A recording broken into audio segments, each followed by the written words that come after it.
Assalamualaikum warahmatullahi wabarakatuh dan selamat pagi. Perkenalkan, nama saya Nilu Mary Advenia dengan stambuk A401-20-204. Baik, nama-nama kelompok 5, yaitu yang pertama Fadila Mubakira, yang kedua Erna Sara Lakamu, yang ketiga Siti Nurdila Bahar, yang keempat Kopsanif Ainfi Nur Syaifullah, yang kelima Siti Nur Haliza Yampel, yang keenam Siti Nur Aulia Esmangil, yang ketujuh Komang Nuryati, dan yang ke-8 Nilu Mary Advenia dengan saya sendiri, dan yang ke-9 Desri Makasu. Baik, kami akan membahas struktur dan kaidah teks prosedur. Saya akan memberikan kepada teman-teman untuk membaca materi yang sudah kami bahas. Yaitu yang pertama, pengertian teks prosedur yang akan dibaca oleh Siti Nurdila Bahar. Dipersilakan. Baik, terima kasih atas kesempatan yang diberikan. Perkenalkan, saya Siti Nurdila Bahar dengan stambuk A401-20214. Pertama adalah pengertian teks prosedur.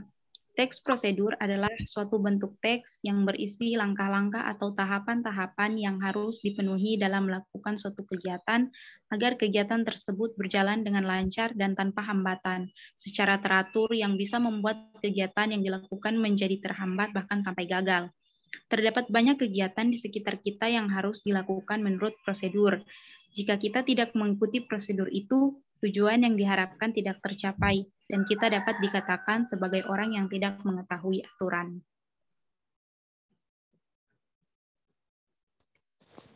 Baik, perkenalkan, nama saya Fadila Mubakira. Saya akan melanjutkan pembacaan materi dari teman saya.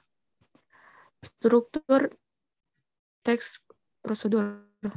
Tujuan. Berisi tujuan dari penulisan suatu teks prosedur yang dibuat dan berupa hasil akhir yang akan dicapai dari pembuatan teks prosedur tersebut. 2. Langkah-langkah. Langkah-langkah adalah cara-cara atau jalan yang harus ditempuh atau dilakukan untuk mencapai suatu tujuan dilakukan di kegiatan berdasarkan teks tersebut. Yang ketiga, konjungsi atau kata penghubung adalah kata atau ungkapan yang menghubungkan dua satuan bahasa yang sederajat. Kata dengan kata, frasa dengan frasa, klausa. Yang keempat, keterangan waktu. Keterangan waktu adalah keterangan yang menunjukkan kapan suatu fenomena terjadi di dalam suatu kalimat ataupun teks. Kemudian selanjutnya saya atas nama Kopsanif Ainfi Nur Syaifullah dengan NIM A401-20318 akan melanjutkan pembacaan tentang unsur kebahasaan teks prosedur. Yang pertama ada kalimat imperatif, deklaratif, dan interogatif. Yang pertama ada kalimat imperatif. Kalimat imperatif adalah kalimat yang isinya atau yang mengandung perintah. Contohnya, kenali si petugas, pahami kesalahan Anda, pastikan tuduhan pelanggaran. Yang kedua, kalimat deklaratif. Kalimat deklaratif adalah kalimat yang berfungsi untuk memberikan informasi kepada pembaca. Contoh, pengendara memahami kesalahannya, pengendara menolak menerima tuduhan, pengendara memastikan tuduhan pelanggaran. Yang ketiga yaitu kalimat interogatif. Kalimat interogatif adalah kalimat yang berfungsi untuk meminta informasi tentang sesuatu. Contoh, apakah Anda mengenali petugas? Apakah Anda memahami kesalahan Anda? Siapakah yang menerima atau menolak tuduhan?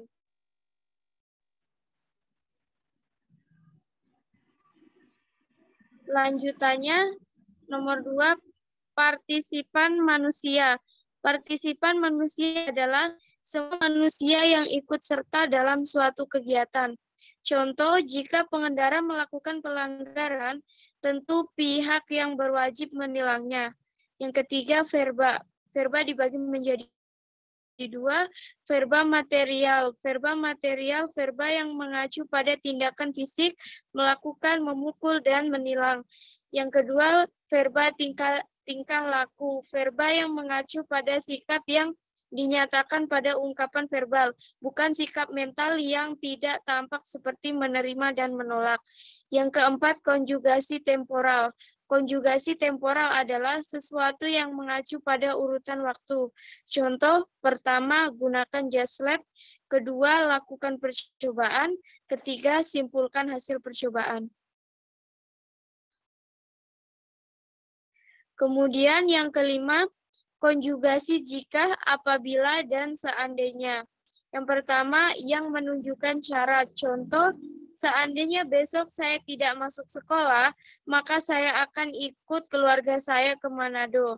Yang kedua, jika saja saya memiliki waktu yang banyak, pasti saya akan memperbaiki jawaban saya. Yang ketiga, apabila saya terpilih untuk ikut lomba puisi, maka saya akan berlatih dengan giat. Yang kedua, yang menunjukkan pilihan. Contoh, yang pertama, jika saja saya tidak memiliki tugas yang banyak, maka saya akan memilih untuk hadir dalam rapat tersebut. Yang kedua, apabila hari ini saya tidak bimbingan biologi, maka saya akan memilih ikut ke Makassar. Yang ketiga, seandainya toko buku itu belum tertutup, maka saya akan memilih untuk membeli buku di situ saja. Baik, terima kasih kepada Ainfi. Yang akan selanjutnya akan dibacakan oleh Erna Saralakaku. Dipersilakan. Baik, terima kasih atas waktu dan kesempatan yang diberikan kepada saya. Perkenalkan, nama saya Erna Saralakaku dengan nomor stambuk A40120366. Alasan perbedaan suatu teks prosedur dikatakan kompleks. Yang pertama, alasan suatu teks prosedur dikatakan kompleks. Jika kompleks apabila teks tersebut terdiri atas banyak langkah yang kemudian berjenjang pada sublangkah di setiap langkahnya, serta memenuhi struktur teks prosedur, sehingga mudah dipahami oleh setiap orang. Yang kedua, perbedaan teks prosedur sederhana dan teks prosedur kompleks. Teks prosedur sederhana adalah suatu teks prosedur yang dijalankan untuk melakukan suatu kegiatan, hanya dengan sedikit tahapan yang urutannya bisa diubah-ubah atau bahkan tahapannya tidak tersedia. Yang kedua, teks prosedur kompleks merupakan suatu teks prosedur yang terdiri atas banyak langkah yang setiap langkahnya berjenjang pada sublangkah dan urutan langkah-langkahnya teratur dan tidak dapat diubah-ubah sehingga mudah dipahami oleh pembaca. Terima kasih kepada Erna. Yang akan selanjutnya membaca yaitu Aulia Esmangil. Dipersilakan. Baik, terima kasih. Perkenalkan, nama saya Siti Nur Aulia Esmangil, Standbook 40 120 190. Di sini saya akan menjelaskan tentang contoh teks prosedur sederhana dan teks prosedur kompleks. Yang pertama yaitu teks prosedur sederhana. Di sini saya akan menjelaskan tentang cara membuat botol kaca. Berikut langkah-langkah membuat botol kaca. Bahan-bahannya yaitu pasir, batu gamping, dan abu soda dengan langkah pertama yaitu ketiga bahan tersebut dicampur secara proporsional. Kemudian yang kedua, kadang-kadang pecahan-pecahan kaca ditambahkan, kemudian campuran itu dipanaskan dalam tungku pada suhu yang sangat tinggi. Lalu adonan kaca diproduksi. Setelah itu, campuran adonan-adonan itu dibentuk menjadi botol dengan cetakan. Selanjutnya, untuk memperkuat kaca botol-botol tersebut, botol-botol itu dipanaskan kembali, lalu didinginkan, dan akhirnya botol-botol itu siap untuk digunakan. Kemudian teks prosedur kompleks. Apa yang harus Anda lakukan jika terkena tilang? Di Indonesia banyak pengendara kendaraan bermotor. Jika pengendara melakukan pelanggaran, tentu pihak berwajib akan menilangnya. Pengendara kendaraan bermotor perlu mengetahui prosedur penilangan. Berikut ini hal yang harus diperhatikan ketika dikenakan surat bukti pelanggaran berlalu lintas. Yang pertama, kenali si petugas. Cobalah mengenali nama dan pangkat polisi yang tercantum di pakaian seragamnya. Mereka mempunyai kewajiban menunjukkan tanda pengenal. Kemudian yang kedua, pahami kesalahan Anda. Tanyakanlah kesalahan Anda dan pasal berapa yang dilanggar serta berapa dendanya. Ketiga, pastikan tuduhan pelanggaran. Pengendara sudah selayaknya mengecek tuduhan pelanggaran polisi tersebut. Benar atau tidak. Jika polisi menyatakan Anda dilarang tidak belok kiri karena ada tanda larangan dilarang belok kiri, Anda harus yakin bahwa tanda tersebut benar-benar ada. Keempat, jangan serahkan kendaraan atau STNK, surat tanda nomor kendaraan begitu saja.